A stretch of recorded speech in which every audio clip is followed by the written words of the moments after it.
Welcome to Give a Heck. I am your host, Dwight Heck, and for much of my life, lived my life in quiet desperation, wondering how I was going to pay the bills, take vacations, save for retirement, and one day wondering if I would get off the hamster wheel of life and have purpose.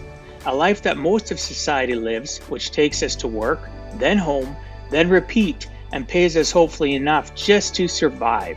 The harsh truth that most live with more months than money and have no idea how to live life on purpose, not by accident. This ensures the mass majority are living not just financially broke, however, emotionally and mentally as well due to financial pressures. In each episode, I will introduce you to thoughts, ideas, and guests that can help you to learn how you too can live life on purpose, not by accident. Good day, and welcome to Give a Heck. On today's show, I welcome Daniel Hill. Daniel's passion and purpose in life is assisting clients through the use of EFT, NLP, life coaching, clinical hypnotherapy, and Enneagram mentoring. Daniel teaches how to break through your own unconscious limitations and how to overcome your fears. When this is accomplished, it helps release past sadness, hurts, past guilt, conquer shame, and dissolve anger, and much, much more. Daniel helps one master their psychology and emotional well-being of their inner world, which eventually changes their outer world. I'd like to welcome you to the show, Daniel. Thanks so much for agreeing to come on and share with us some of your life journey. Thanks, Dwight. Pleasure to be here. Thank you for coming on. Just so you know, listeners, Daniel is, where exactly are you in the UK?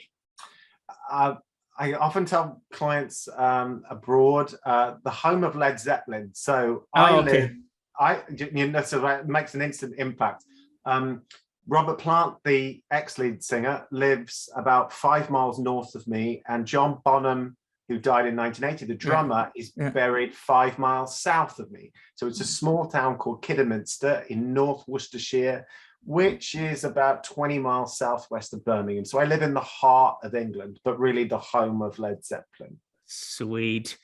Well, we just got a higher level of respect for you, at least me, because I'm, I do remember Led Zeppelin. I have listeners that are 18 years old that wouldn't necessarily know unless their parents introduced them to, but there's enough listeners that would appreciate that. So Daniel, one of the things that I focus on, because I honestly believe with all my heart that it is so important that we focus not just on the back end of what Daniel has accomplished and when that started, your origin.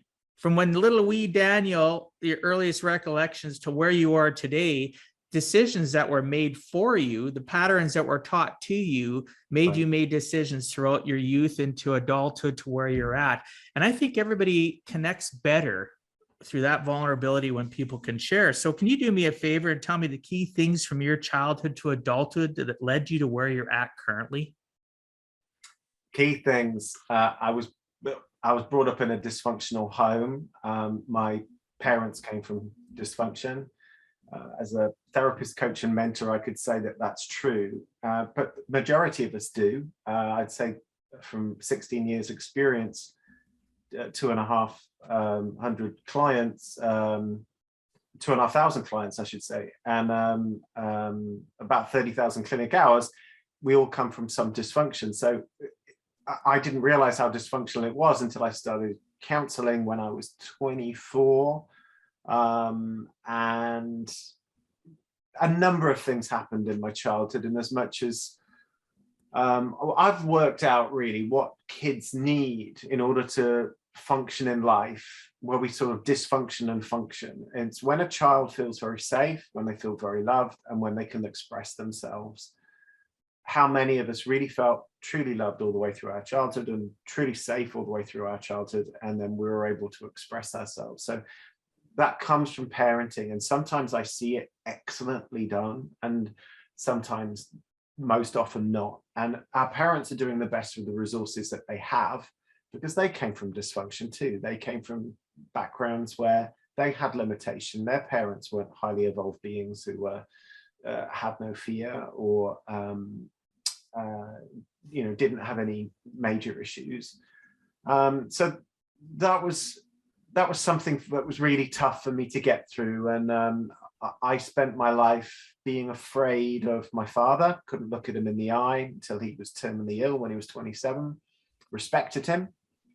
But he made me quite fearful of the world. There's two things that we download in childhood, which can either hinder us or make us. And those are, we either have great beliefs about ourselves and the world. When I say great beliefs about yourself, I'm not saying that those are, there's a difference between arrogance and confidence.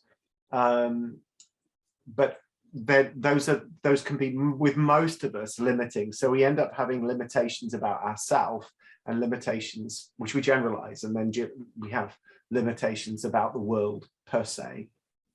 So stuff that happened were like my elder brother really conflicted with my father. They were both control types in nature, and there was a big conflict. My dad didn't know how to deal with his son. We would know differently now.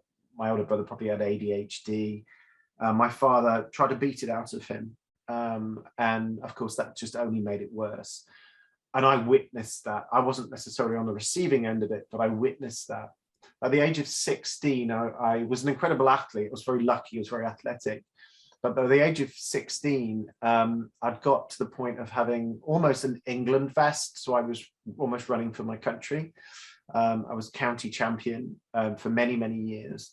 But all of a sudden, I got a glandular fever, and that the Epstein-Barr virus, which became glandular fever.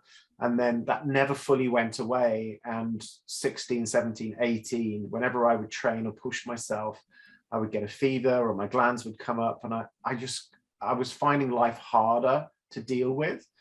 Eventually that got diagnosed as ME, or chronic fatigue syndrome. And I started to have all different types of autoimmune disease that went along with that, and life just was a struggle. I was struggling to integrate and find a job, and there was something not right, something clearly just not quite right. And I journeyed further into alternative. After I tried to do conventional medicine and that having no answers, I went completely alternative and saw about 50 practitioners over the course of 14 years until the age of 30. By the age of 30, I'd become self-employed. I was that kind of sick that no one would employ me. So I employed me. I became self-employed. And I came from a background of people who'd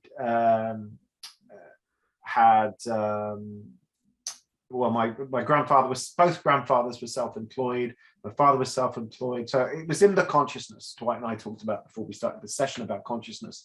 And so that was something that was a benefit, that I wasn't afraid of becoming self-employed. I became self-employed, and I've been self-employed ever since. I have held down full-time jobs, but only for a short time, just wasn't in my consciousness. So that was impactive. But at the age of 30, I got a virus or bacteria or something, and my body massively overreacted. And 30 years old, I was hospitalized, paralyzed down the left-hand side of my body, with lots of autoimmune disease. Basically, my unconscious mind had overreacted to whatever bacterial or virus I had. And it kind of does almost like a spread bet of trying to get you better. So it'll focus in on the bacteria or the virus, but it attacks that, but then it's so discombobulated in its thinking that it'll attack part of the you as well. So I developed arthritis overnight. Never had arthritis, and suddenly my left knee was twice the size. I couldn't really speak because it was in my jaw. My hands were like claws. My feet were all seized up as well. And I got a little better by being in hospital for a month, but I knew something really was not quite right. And then 3 to 4 months after coming out from hospital, I decided I didn't want to live anymore.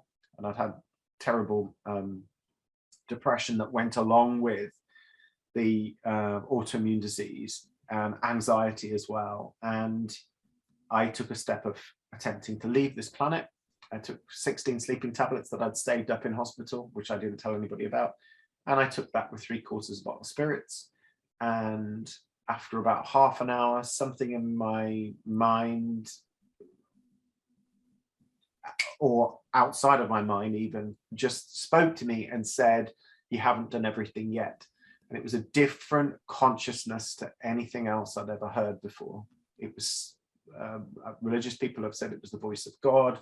I'm very spiritual, so I would say that I would agree with that, but I'm more spiritual than religious, so I would say it was my higher self, or it was some connection to an intelligence beyond my intelligence.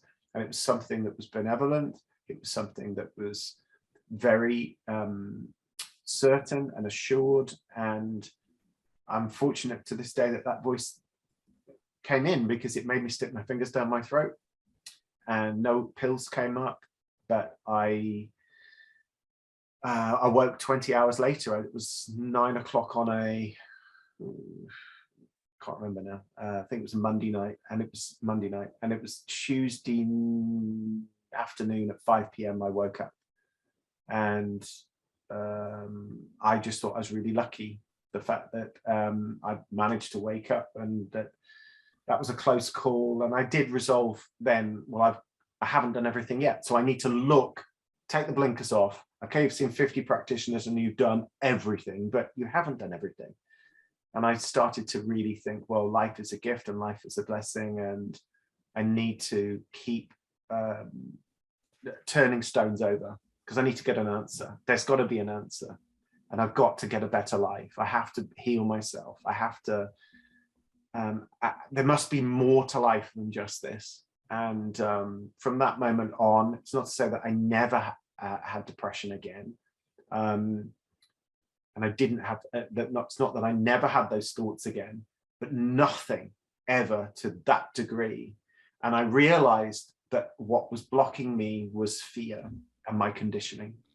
And so I had to keep attempting to face that conditioning, that very, what I call limited belief conditioning, which comes from dysfunctional childhoods, that we grow up to believe that our world is going to be like this and people are like that. And with our own conditioning that we believe about ourselves, then we are limited in our capability, where the reality is that we are limited by nothing.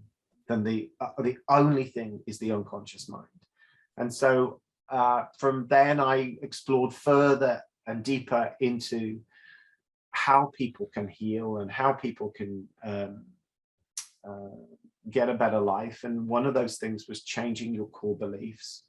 And through changing your core, the inner being, the outer changes. And the reality that the outer is so poor is because the inner is so poor. So what we attempt to do, or most of the world does, is make the outer better to make the inner feel better. But what we have to do is make the inner feel better, and then the outer paradoxically takes care of itself. So we have to find peace within, we have to find love within, we have to find serenity within, we have to find contentment within, we have to find strength within. All these things that we often think that we don't have, that actually we do. It's just underneath a sea of ego wanting or trauma, fear, conditioning. And the more I started doing that with myself, the better that my life became. And then I started to train in all of this. I became a client first, and then I was so passionate about making these shifts that I had a deep need and wish in my heart to make that better for other people. And I originally started doing it for free, and then very low money. And then I was doing it in my evenings while I was doing the other job that was making money, paying the mortgage and all the rest of it. And then eventually I was able to shift and go to the full time, and I've grown with this. And from now I've seen, let's say 2,500 plus clients over that time, of all demographic. I've seen people who are homeless to some people who are worth 20 million. And I've had no real niche. My nature is to learn and observe and to get as much knowledge as possible. I have a deep thirst for understanding. And so I never really had a niche. What I used to say was that I help people to feel better, work better, and live better. And that would attract all different types of people. And really now the people who come and see me are people who followed either me on YouTube, I've just joined TikTok, they've maybe followed me on Facebook, maybe some on LinkedIn, and others through word of mouth, just through, right, okay, this guy's changed my life. Like how I've got to do this interview with you is because I worked with a guy in Canada for 20 sessions, and he had Crohn's disease, and he recovered from Crohn's disease through working with me. We did other things as well, and from that we connected, and now I'm here connecting and talking to Dwight. There's the kind of full story, really, in many ways. That's well, you listeners or people watching, Daniel fits exactly within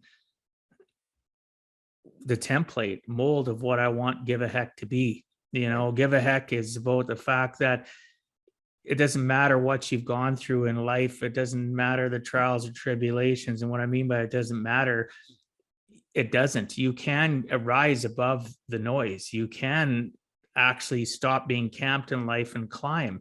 And you mentioned, Daniel, that this starts from the patterns of our parents, which your parents had that same pattern, and most parents do. I look at, and really, what else can we expect from our parents? Look at the people that had parents that were in the 1800s.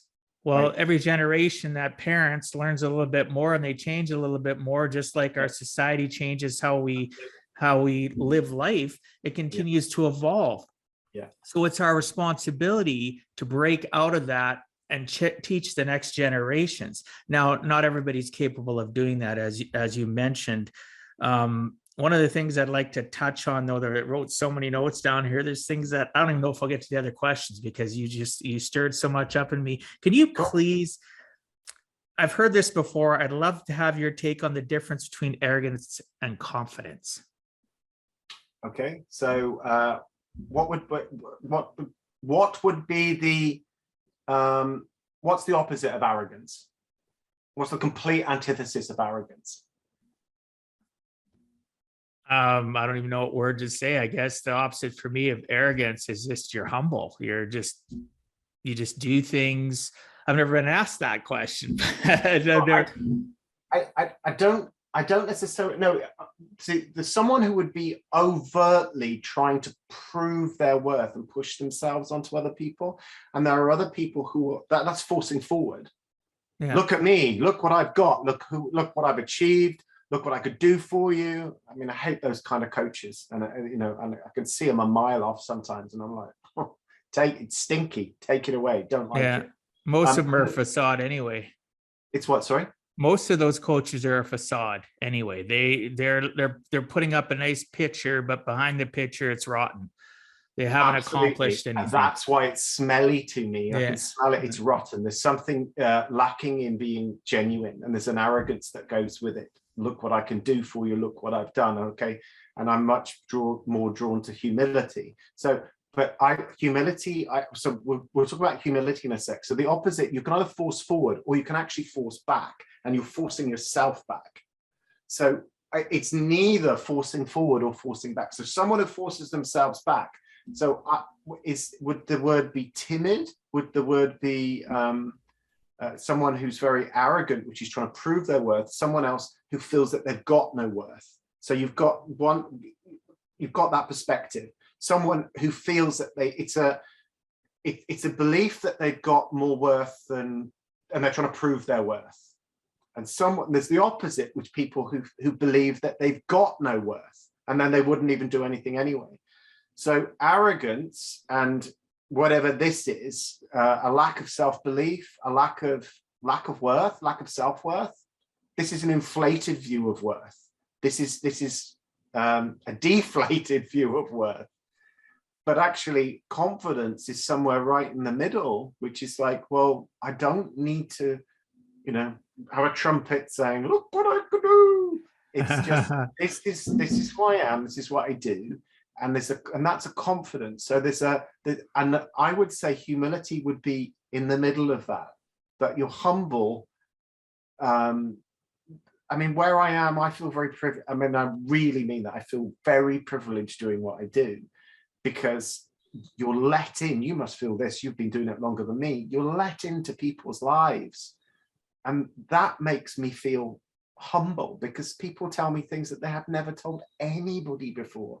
So that means you're creating these beautiful, unique relationships. Oh, the connections are amazing. They're very sacred. The heart, mind, and body connections that I've in the last 20 years, right. they keep me continuing to have humility and moving forward. And that's and the reason I feel that we move forward in there is because it's a bit like the car of life. Now you can put your foot on the throttle and move forward that way, or you can put your foot on the brake. So if life was a car, what we have to do is let the car take us there. So the intelligence beyond our intelligence, life, God, the universe, all that is, whatever we wish to call that, actually will take us forward, and that we don't need to push. We don't need to force. We just have to be ourselves. And the more that we can be ourselves, the more that we fall into this very humble, very rich, and I'm going to my heart here, real, authentic place that's alive. This feels dead. If you're in your head, you're dead. It just feels dead. This is an aliveness. This is something that's real, and it's very tactile. It's very I want to think rewarding. It's rewarding, meaning connection, and the connection with people when they become vulnerable. And we talked about this before I recorded. The amount of sessions that I spend with clients without getting paid is because payment isn't always about money. Payment's about that emotional connection. I'm an introvert, but I love people, if that makes sense, right? I love, in small doses, I love being with people and sitting with my clients and having them share things and them tell me, I've never told anybody this before, or I've never had anybody ask me that question. And the emotions run high. And I've got clients that have been my clients since day one, that I just had a meeting with one here recently, a couple. She lost her husband a few years ago. He used to be one of my best friends, and she's remarried. And she says that, I'm one of the biggest blessings in her life, because, and I'm not saying this for people I'm not putting myself on a pedestal. It was a feeling that was more rewarding for me to hear from her saying, you know what, you've done this for me. I don't have to fear retirement. I don't have to fear death and what I'm going to leave. I don't feel fear today. I don't fear tomorrow. And if I do, I know I can reach out to you and we have a conversation, and that's, to me, a payment. It's a huge payment. I get those warm and fuzzies, and people chuckle when I say that. I do. I get the warm and fuzzies, and I'm floating on it's like, it's just amazing. And most people are driven. You talked about fear. And one of the things that I teach people, I learned this years ago, that every time I feel fear or fearful, and it hasn't always worked, I tell myself fear stands as an acronym for face everything and rise. So I'm feeling fearful and I'm feeling things gripping me, whether it's that fear of loss, fear of living, or fear of not having enough money. I need to figure it out. I need to face everything and rise. And sometimes I'm not strong enough to do it, even at my age today. And I have others I can reach out to. And I imagine you do too. I'll never stop learning. I'll never stop thinking that I don't need some help and that I could slip. Even at my age now, I know all these tools and strategies, Daniel, to fight my depression, or fight, the past, or fight anxiety for the future. But sometimes those state changes don't work. So I need to get on the phone with somebody like Daniel, and Daniel just listens. Daniel and I are connected enough that Daniel knows when it's just to listen and go, yeah, that's unfortunate. Or Daniel knows to listen and then give advice. You know what I mean? You need people like that in your life. It takes a while, and I've gone through a lot. If that makes sense. Absolutely. I mean, the value of just offering presents is an enormous one. But I also, I'm an intervention guy as well. So it's making a shift on the fear. So if the fear is like an 8 or a 9 out of 10, I'm there to make it lower, 7, 8, 7, 6, 5, 4. I mean, I often, when I'm working with clients, I say, well, write me a peace list. That's a list of things that are bubbling around in your head that, you know, you're carrying all the time, which most people have. And we're looking at reducing those, the numbers connected to the bullet point statements that people have regarding their fears and their issues. And you bring that down, that then becomes measurable.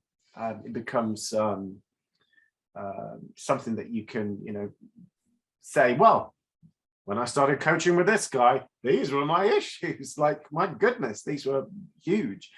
And then at the end of the coaching, if it does indeed come to an end, some clients have continued to work with me on and off for 7 years or more.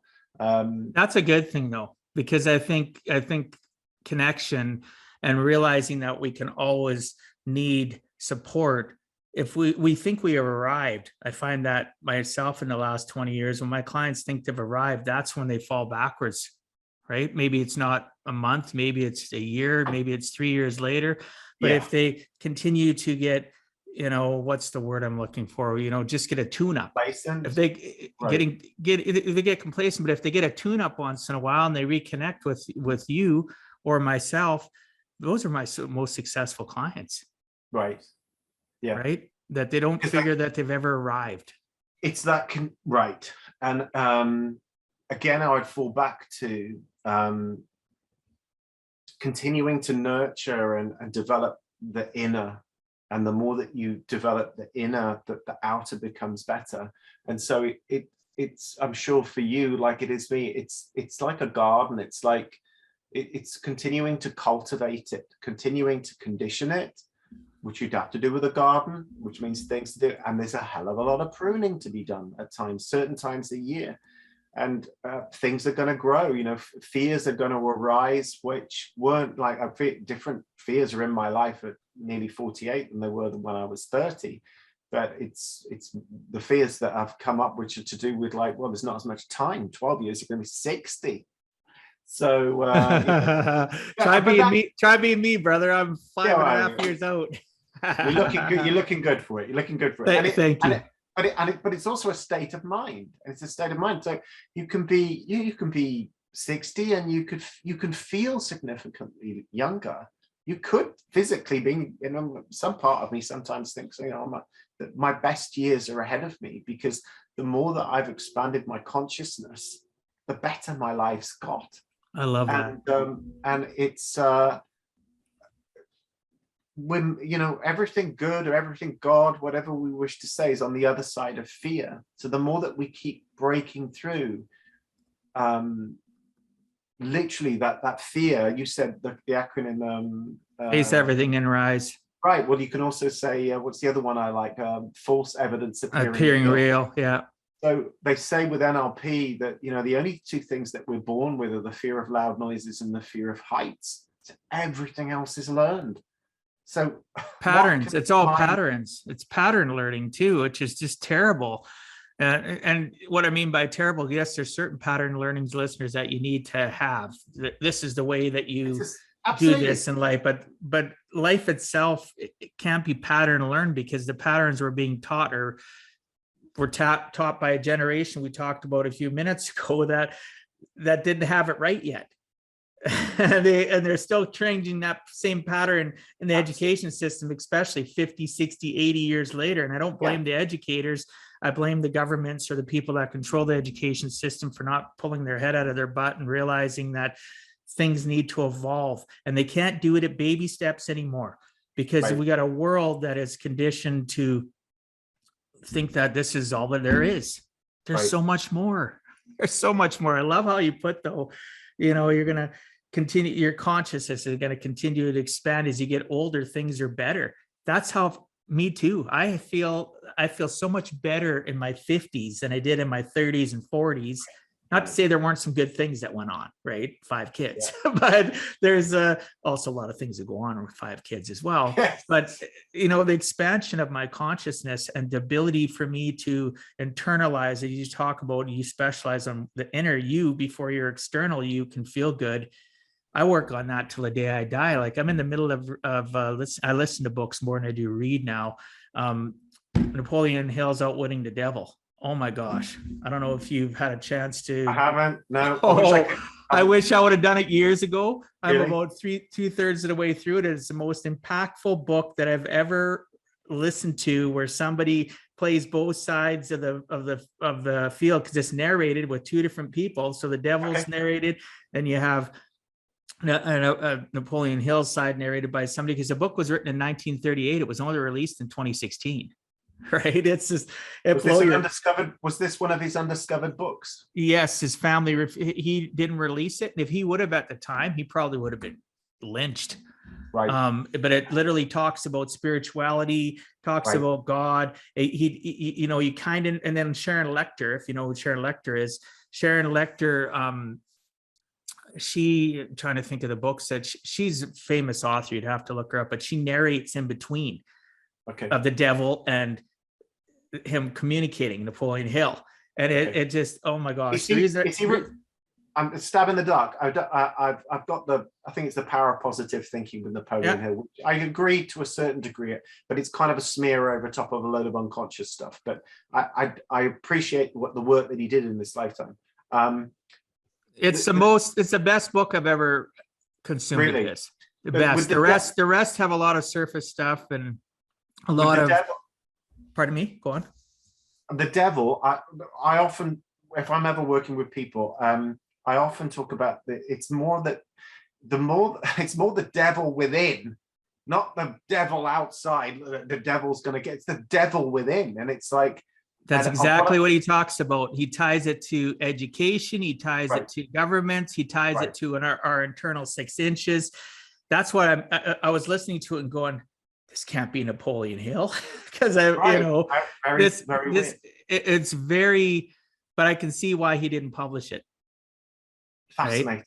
Right? But anyway, check it out. But anyway, he talks about a lot of good things. There's so much, again, as a side note, listeners, best way to learn things is from a book. But most people don't crack the spine and open it or listen to it or whatever to get that knowledge. And always realize what you read. And as Daniel mentioned, not everything on Napoleon Hill's is phenomenal. It's just like surface level. We're on the top of the lake. He doesn't dive deep. That book, he dives deep, in my opinion. But we'll move on from there. Can I share something with you very, very briefly? Sure, absolutely, of course. So, devil, head, sort of like if you think, reverse the word devil.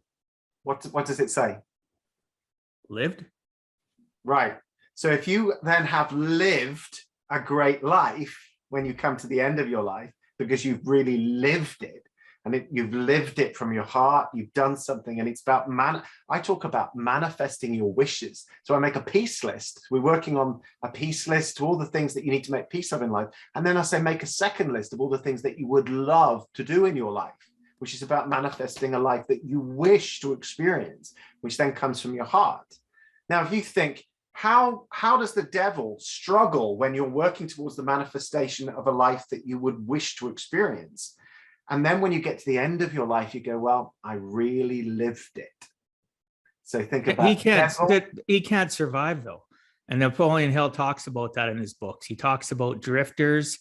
He talks about I can't even think of the phrase he uses, like a hypnotic compliance. And it's just, trust me, listeners, and even Daniel, I can't stop listening to it. I get into my vehicle and I start going somewhere, I'm listening to it. I get into the shower, I have my speaker, I'm listening to it. It's just Outwitting the Devil. It's one of the most profound books that I've read of truth. Mm-hmm. That was written in 1938. It's just like, whoa, like, oh my gosh. But you know what it tells me, though, is like anybody, we're fearful. Napoleon Hill was probably fearful of, even though he may not have seemed it, fearful of his peers, fearful of society and those around him by speaking the truth. Right. And am I saying 100% of it's truth? No. Some of it I question or rewind and listen to it again and go, I can see some truth in that, but I don't necessarily agree with that. But that's life though. We have choices and decisions, but we can't have choices and decisions if we don't feed things into our computer brain, right? Which doesn't know the difference between a truth and a lie. So give our brain more opportunities, and then associations with great people like you. Like, oh my gosh, the notes I've taken here. But one of the things I want to jump into here before we do run out of time, you do the EFT, NLP, the life coaching, the clinical hypnotherapy, the Enneagram, and all these things that you do for clients. They all have purposes, obviously.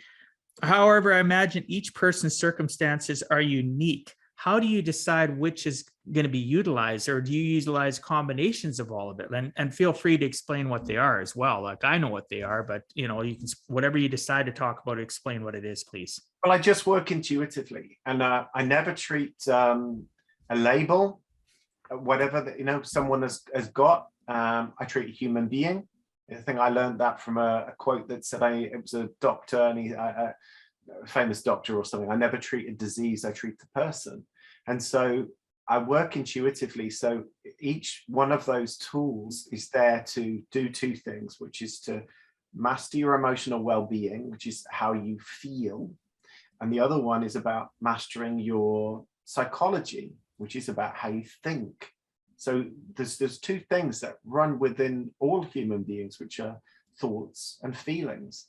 And thoughts can be very negative and limiting and cause us suffering, but so can feelings. So it's just knowing what is going on with someone. I suppose it's a bit like if you're building a house, you don't just turn up with one tool. You're going to turn up with a van with a whole load of stuff, and you could use 5 or 6 tools in order to be able to, get the job done. And some people will go, well, I'll use this tool because this is my tool. I really enjoy using this tool. My nature was one of I think you and I have a similar personality, Dwight, to be honest, very similar, which means I think we're both Enneagram type 6s, probably with a 5 wing. I can get into that a little bit deeper because the Enneagram is one tool that I really love and I have used a lot. I'd love that, sure. Okay, so shall we go and do that intuitively? Yes, we shall. All right, so so the Enneagram is something that helps with psychology and with thoughts and our thinking. So it's very spiritual. 100 years ago and more, really, if you knew really about the Enneagram, you would most likely be a monk or a nun, because it was very holy, very sacred. It was brought into more modern psychology throughout the 20th century by varying people who contributed to it. And Ennea means 9, gram means graph, so it's a graph of 9 types that moves. We can all do one of these 9 types. We all do one of these 9 personality types, and have been doing in my belief system and awareness through as young as we can remember. I think it's the soul coat that we are born into. It's the coat around our soul that we're born into. But we can do all of these 9 personalities. There are 9 ways of being in the world, 9 ways of thinking, 9 different perspectives on life, and 9 different values. So we all have strengths and weaknesses within our personality. I'd say you're a fellow security type like me. I think security has been a running theme throughout your entire life, right from childhood, like it was for me. You're a thinker, you're a questioner, and you're someone who has wanted to master your mind. You've wanted to understand your mind better, and you've got to where you are through the inner work that you've done. So I sense your questioning nature, and you've got an analytical nature. So if you're a 6 like me, it's bang in the middle of need for security and the need to question life and question things, which you can do positively or you can do negatively. And we all have these personalities for our survival. So you can be a love and approval type, or you could be a control type.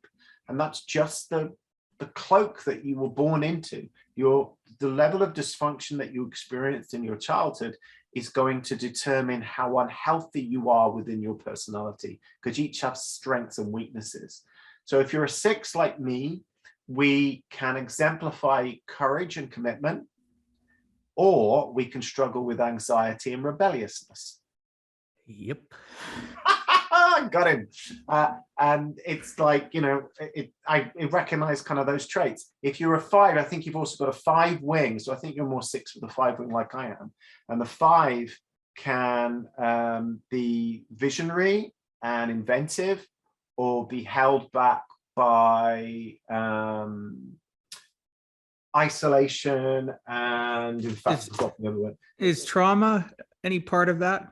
Yeah, well, the thing is we're talking about trauma and conditioning. And even conditioning, you could sum up as being as mini traumas that are, you know, a whole life of, you know, we don't do that in this family, Dwight. We don't do that. Well, that's not a trauma, but if over time it could be a little trauma, you could, you know, it stacks up to being conditioning from repetition. Repetition, right. Conditioning and trauma. It just becomes like, some families don't hug, for example. You know, we just don't do touching, and then that guy then finds the love of his life, and he sits on one sofa and she sits on the other, and you're like, you know, and she's like, doesn't he love me? He just doesn't do hugs. Sounds like they need to read the book, The 5 Love Languages, too. That's a good book by Gary Chapman. Absolutely. But they might meet their love languages in different ways, where they both might be quality time, and their need for physical touch is not as high. And then they meet their love. But you're saying the physical touch, though, could have been part of their conditioning. Their conditioning, their pattern teaching. Yeah. Right. I've got my book out here. So sure. The negative part of the 5 can become increasingly eccentric and isolated. So I think you're probably a 6 with a 5 wing like I am, and we're called the defender. So we kind of we if you're watching 2 teams play whatever sport it is, and you're impartial, like your team isn't playing, do you tend to go for the underdog? He's meant to say, viewers and listeners, he's meant to say yes right now. But, I'm one of those people. I don't want to give the wrong answer, but yes, I do cheer for. I'm just being honest with you. I do cheer for the underdog. So I do. I because we're called the defender. It's almost a part of our nature. But I do that even in discussions. Yeah, there could be a group. It could be a group of people, and they could have 2 different sides of an argument. And I'm rooting for the defender, or pardon me, I'm rooting for the person that's the underdog, even if they're wrong. Sometimes I'm not necessarily vocalizing it, but I'm thinking inside, I want them to win, because I find people that are dominant in a sport or dominant in that conversation, I find them to be, it's a bullying thing for me. It's like they're trying to exert their dominance, and I want the underdog to win. So I don't know if that answers it. We absolutely, we tend to be drawn to that stance because we wouldn't like to be put in that stance ourselves. And so we can be naturally drawn by our personality to those individuals, because we wouldn't have liked that to happen to us. So anyway, there are strengths and weaknesses, and like with personality, it's like with like anything in life, you're only as strong as your weakest link. So the Enneagram helps to work out what our personality is and what our values are, and it helps to strengthen it, because with the value that, like you and I would value loyalty, we would value big time, we would value commitment, we would value someone that whether we're married to this person, whether we're in business with this person, or whether they're just a friend, but we would value that they are honest. We would heavily value that they're honest, because what our ego is attempting to do all the time is protect ourselves from worst case scenarios. And so it'll question everything to the point of, is this going to bring me a worst case scenario today? Is this going to bring, how exactly is this going to bring me a worst case scenario? And it's a survival instinct. So if we were in a clan of people and suddenly we see something distant on the horizon that's slightly different, no one else notices it in the clan, but we do. We're like the meerkat. You know, the meerkats are like this. It's like there's no danger at all, but the meerkat's still doing this. Well, it's a survival instinct inside of us. And it helps that the clan will survive by someone looking for the danger, the potential danger. So it's inbuilt in us for our survival. And how humanity has got to be in this place is because we've all got these individual roles. That's our role. You could say we're like the meerkats of life, and you know, but we're the meerkat for the whole clan. Other people who are love and approval types, they equally are good for the clan, for everyone to survive, and so are the control types as well. So God, life, the universe, all that is, whatever we wish to call that, has created these 9 personalities. Interesting, the magic number of 9, and it's 3 personalities around 3 needs of the ego, that then creates this this consciousness, 9 individual states of consciousness. We can go even deeper into that and say there's, of course, there's not just 9, but effectively, in a simplistic term, there are, which creates the sum of the whole. Like, we all need one another. We all have unique gifts. We all have unique values. And the only way we've got to this point in history is by having all of these individual values. We value being safe. That's the value. That's the top value. We wish to be safe. We want to be safe. And as a result of that, we've got to this place. Exactly. Yeah. Exactly in this place. So how we strengthen the weak links of that is that 6s are the most disassociated from their intuition. Naturally the most disassociated. So what we have to do is learn to trust our gut. We have to learn to trust our intuition. And why it's so hard with everybody, some people it's easier, but with our type it's pretty hard. But why it's hard in general is the mind has about 80 to 100 billion neurons. And it's working like this all the time, speaking. Always got, you know, there's always something going on. The gut only has about 100 million neurons. Well, people might go, well, that's all good. That's plenty of neurons, 100 million neurons. Well, let's break that down. So let's call it 100 billion.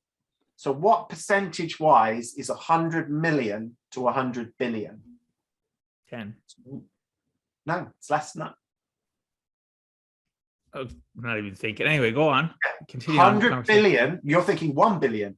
100 billion, yep. It's actually 0.1%. Oh, yeah. I misunderstood, yeah. It's quite easy because people think, oh, that's a lot. If I give you $100 billion right now, you go, oh, thanks very much, Daniel. It's very nice. I'll carry on doing what I'm doing now.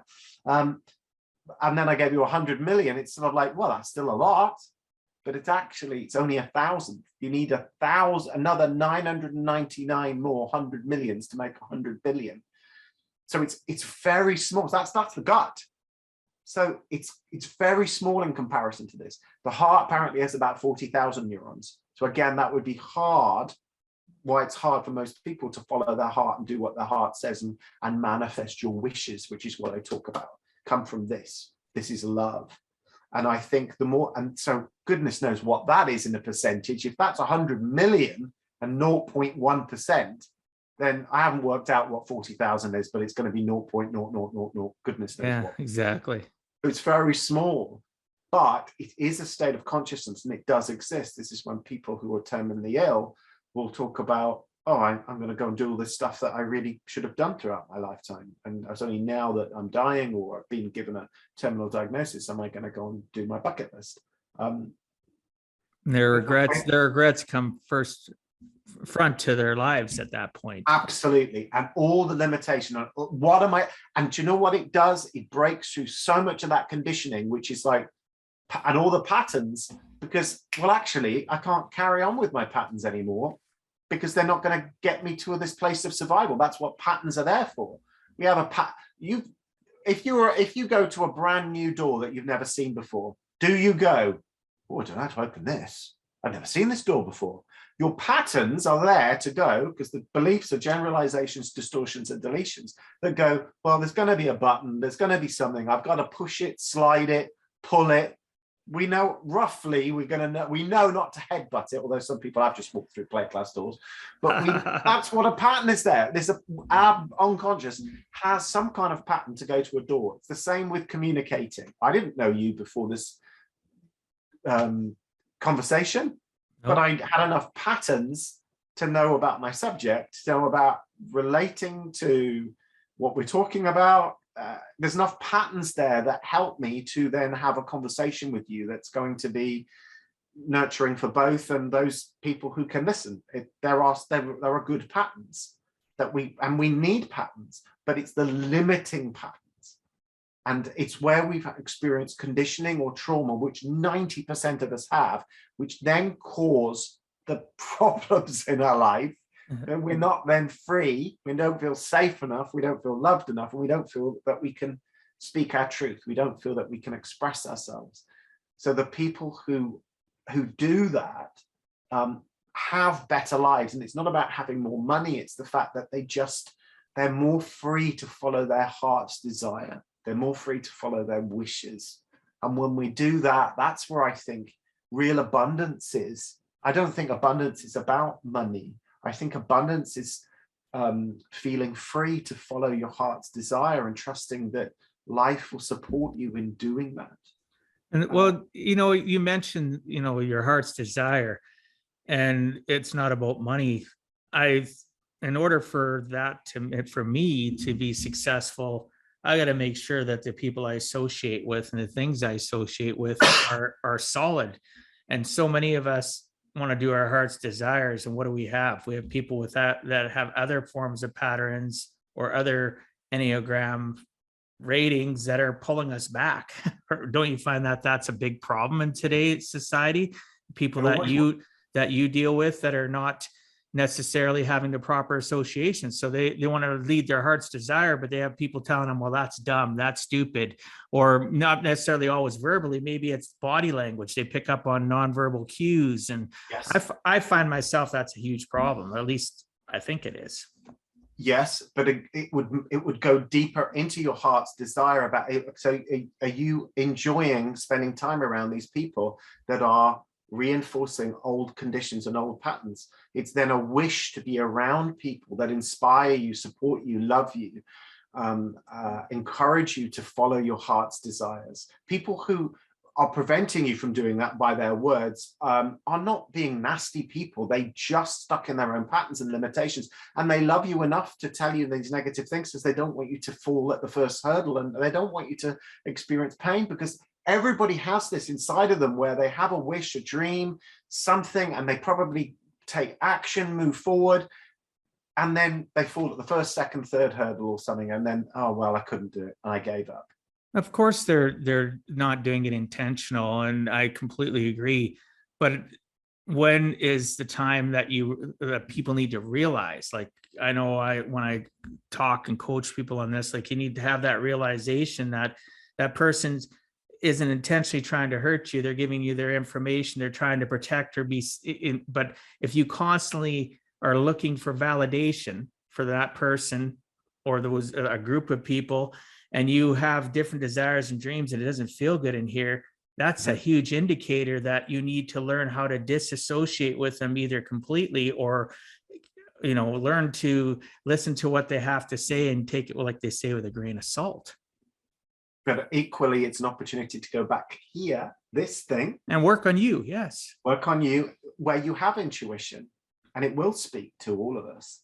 The only way I've got to this place, which I sometimes think, how the hell did I get here? I really think, I'm sure you do. How did I get here? How did I get?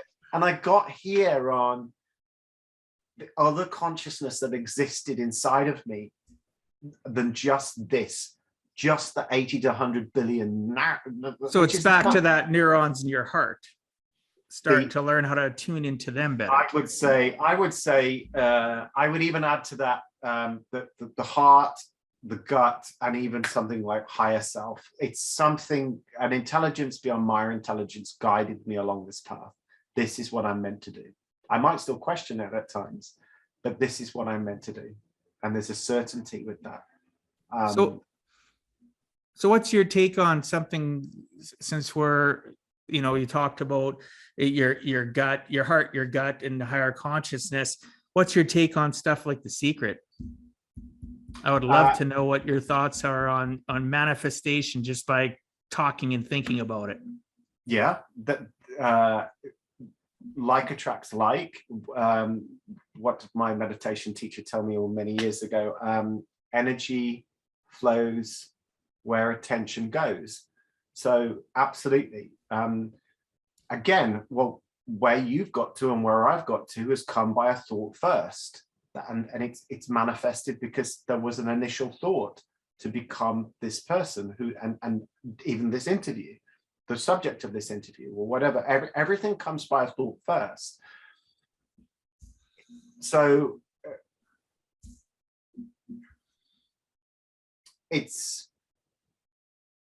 I will say it. It's actually written in the Bible. I'm not Christian, but I've actually found the quote. It's the only quote that I know in the Bible, which is Mark chapter 11, verse 24. And it's about prayer. And it says, and Jesus says, whatever you ask for in prayer, believe you have received it and it will be yours. Well, I remember thinking, well, isn't that similar to what the Native American Indians are doing with the rain dance? Because the rain's not there, but they're believing that they have received it. They're actually, it's dry as a bone, and they're there sort of like, celebrating that the rain is in the village.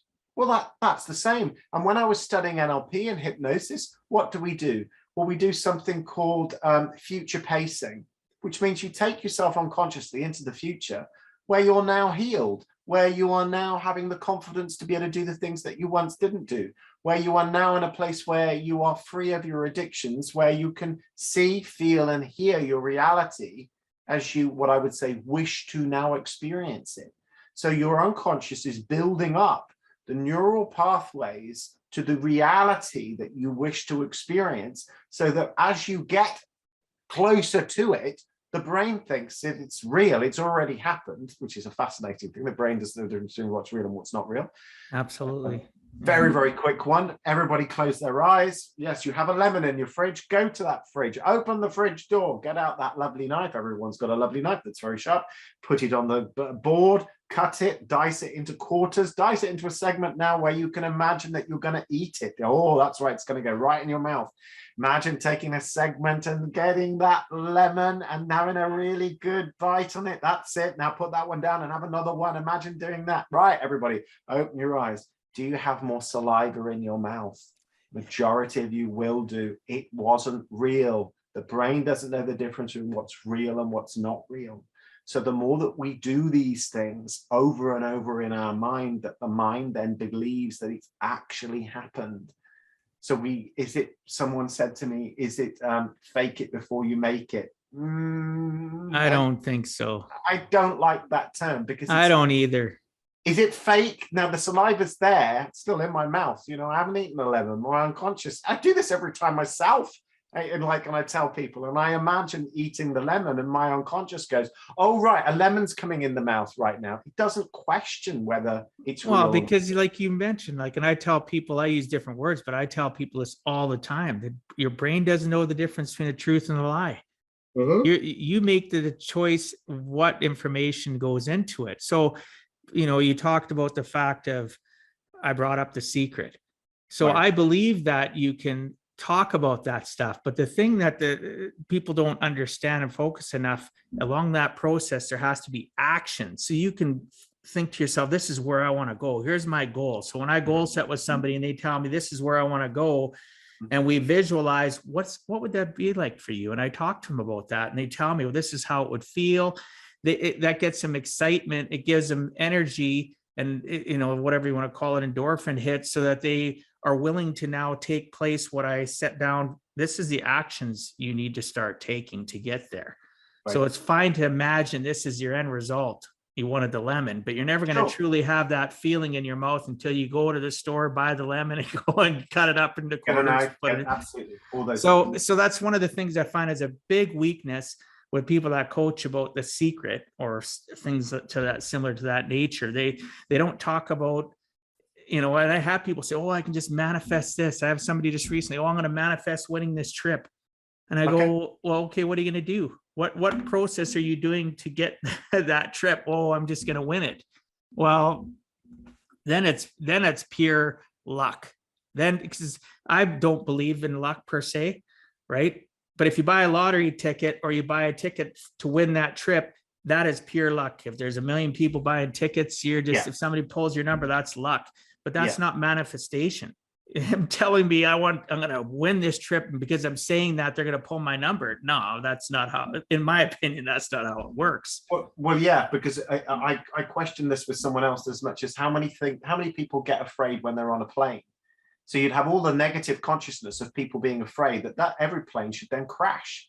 Absolutely. Talking about the manifestation of that, because they would be putting energy into that. So it's not quite like that, but certainly the more positive you think and feel, the more chance you've got of the manifestation. Oh, absolutely. It's a step that you need along the journey of success to get to what you want to achieve. Absolutely. It frustrates me how many coaches or people are just, that'll tell me though, well, you can manifest just by visualizing, talking, writing it down, whatever. Absolutely. And the reason that would work in coaching is because for me, it's lazy. And it's not based on enough truth for me. It's just to say that's one part of it. Thank you. Yes, that's what I want. That's why I wanted your take on it. I love this conversation. Well, there we go. It's very basic, isn't it? It's like, brilliant. That's all you have to do. Well, why would you even need to see a coach for that then? Yeah. That's all you got to do. Why wouldn't we have more success around the world? Right. Right. Yeah. So it's one part of it. In fact, I like what I call the ultimate 4-step success formula, which is number 1, clearly decide what you want, or what I say, I like using wish rather than I want. So I'd say clearly decide what you wish. Number 2, then take action. And number 3, notice if you're nearer or further away. And then step 4 is, if you're further away, you change your approach. Now that's different than if you're just saying step 1, which is decide what you wish to experience, and just keep giving energy to that. Well, yeah, but you've still got to take action to move towards that. If it is a lottery, then you've got to buy lottery tickets. But I would be questioning why you're just focusing on trying to make money that way. If you really think that huge amount of money is going to make you happy, then great, good luck to you. But earning money in a way that has meaning or has a benefit to your life and others, just a way that a more spiritual take on it, really, on your whole purpose in life, rather than just having a bunch of money and then you're spinning and buying all these things that you want to buy, as opposed to designing what I call design a life you wish to experience. And so Dwight and I talked for about 10 or 15 minutes before you hit record, and that was about creating meaning in life. It's about doing something that creates meaning. And that I was telling you about the four table legs of happiness that create happiness. So the first one is pleasure. So people wanting to win a big lottery thing is like, great, because then I'll have all this money and I'll be able to buy all these things that will give me pleasure. Brilliant, great, congratulations, all the rest. Well, yeah, but that doesn't make people happy. We know that because we only have to look at people who've had addictions. What are they doing? They're doing the same thing over and over and over. Drugs, work, sex, blah-de-blah-de-wah, whatever it is, over and over and over, and I'm not happy anymore. But I'll do it again, because you're trying to create happiness from one table leg. You're trying to create a table from one leg. You need to have the other things in life. So the other table leg is satisfaction, to do things that are challenging. When you do that, whether that's working out physically or you're doing something psychologically or emotionally, you are then challenging yourself. And when you achieve whatever it is that your outcome is, it gives you a sense of well-being. It makes you feel good. It raises serotonin. It gives you it gives you self-worth, gives you confidence, and it creates happiness. It's another table leg of happiness. There are people in my town who go out just picking up litter, not for the council, not for anything else other than purely that feeling of satisfaction. I've done it when I've been in nature myself. When I look at, well, you'd call it trash, we say litter, and you'd see litter and it would be around, and you know, I don't go, oh, who's done this? I just pick it up, put it in my bag, and it's done. And then I can either recycle it or throw it away. Why? It makes me feel good. I feel a sense of satisfaction. It might be there tomorrow, but there's, you know, by someone else throwing it away, but it's one less than it was that day. You're making it's your own little difference. It makes a difference, right? and it creates Absolutely. a feeling of satisfaction. It creates happiness. There's another thing, another table leg, which is about meaning. And this is something that goes beyond you. It's about you and life and being entwined. You are life and you're entwined with it.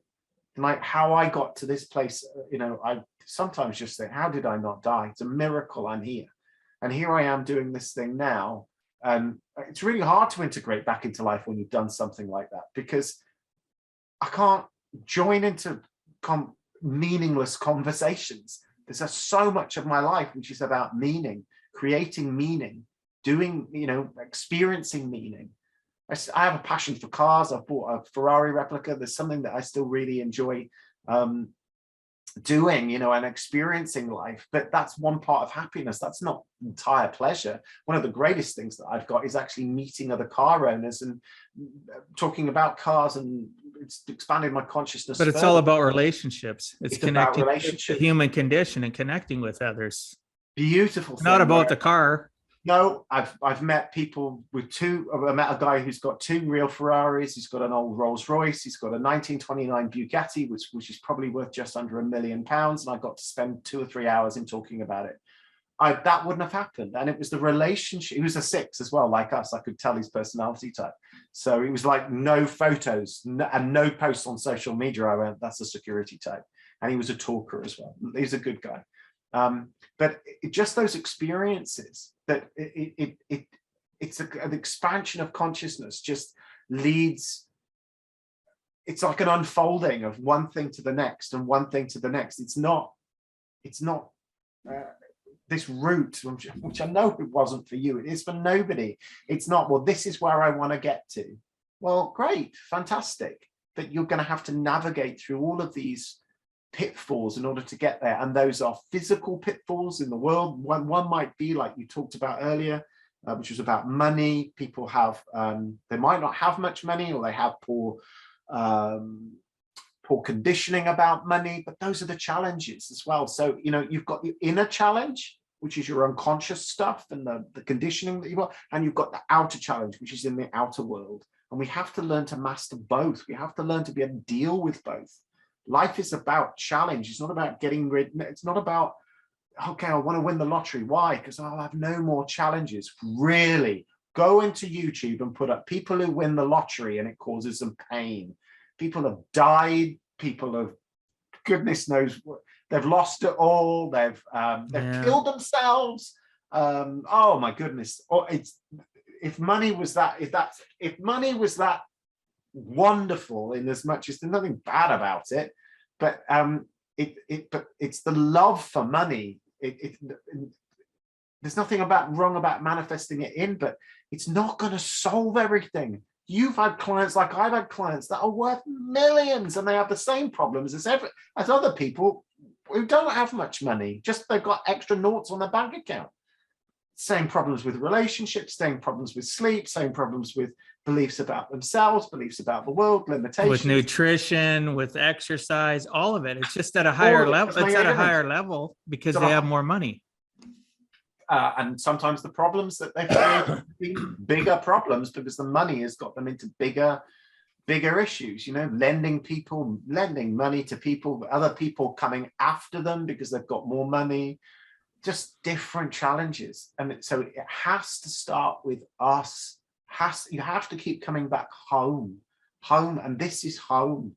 You have to get the home in order as best you can, and then let go. And the more I've done that with my life, I feel like abundance is this just I mean, if I live to 90, I'm here for less than 33,000 days. So abundance, what is abundance? Abundance is the belief that the universe will provide. Religious terms, that's God will provide, the universe will provide.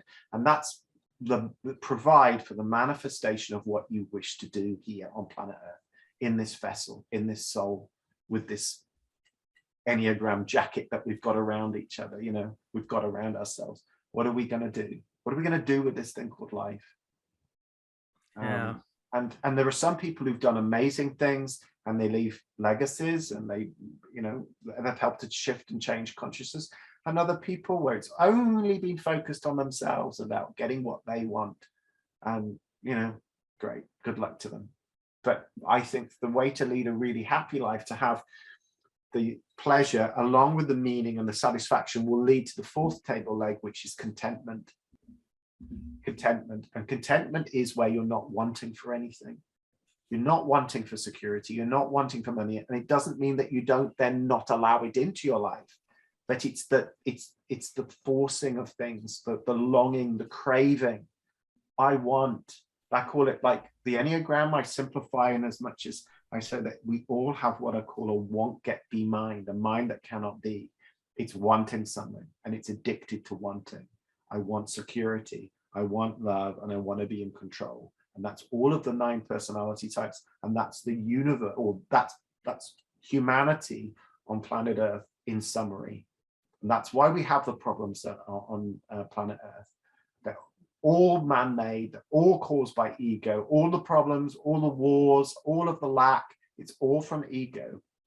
Wealth is disproportionately shared throughout planet Earth in a crazy disproportionate way. I think it's something like 97% of the world's wealth is shared amongst 3% of the population.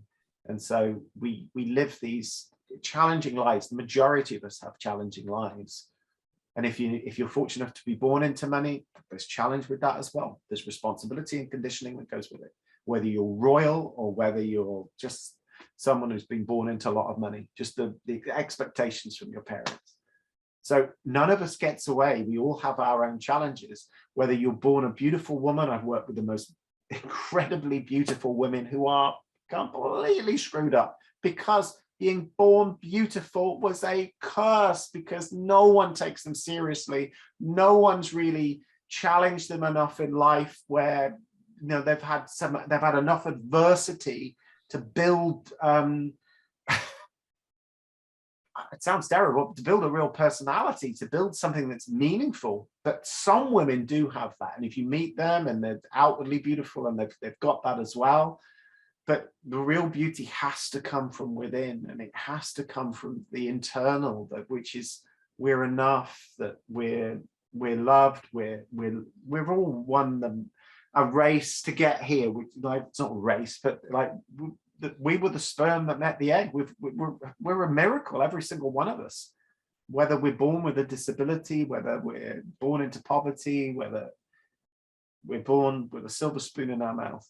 We're all here. We've all been through something, and that's the race of life. And we've won. We're here. We're getting to experience this thing, and we don't know how long we're here for. No, so, there's no promise tomorrow. There's definitely. I love everything you had to say.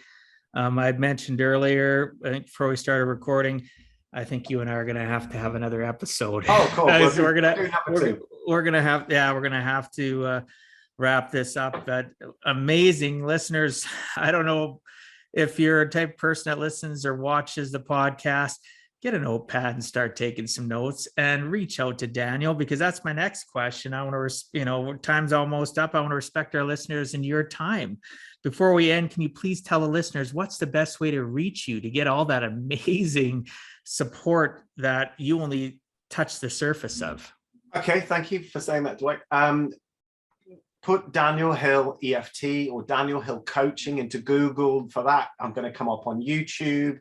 My website will come up, which is www.danielhill.biz.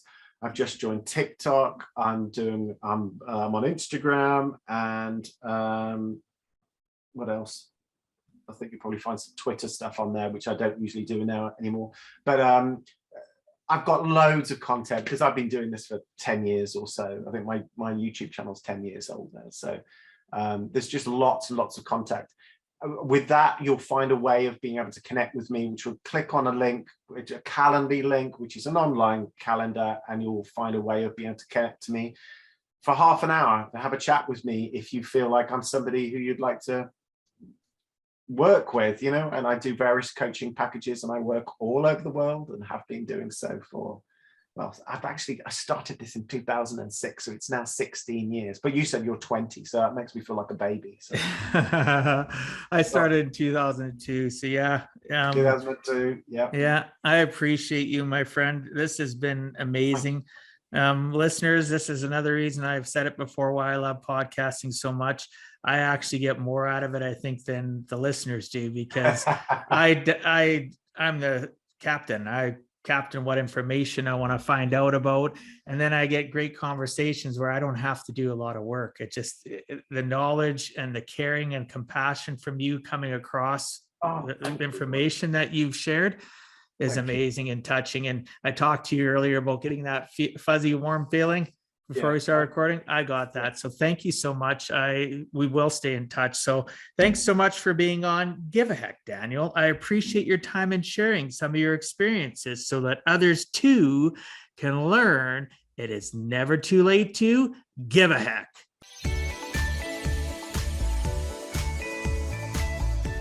Thank you for taking time out of your day and listening to Give a Heck. If you find value, I'd appreciate you sharing with your friends and family so they too can learn how to live life on purpose, not by accident.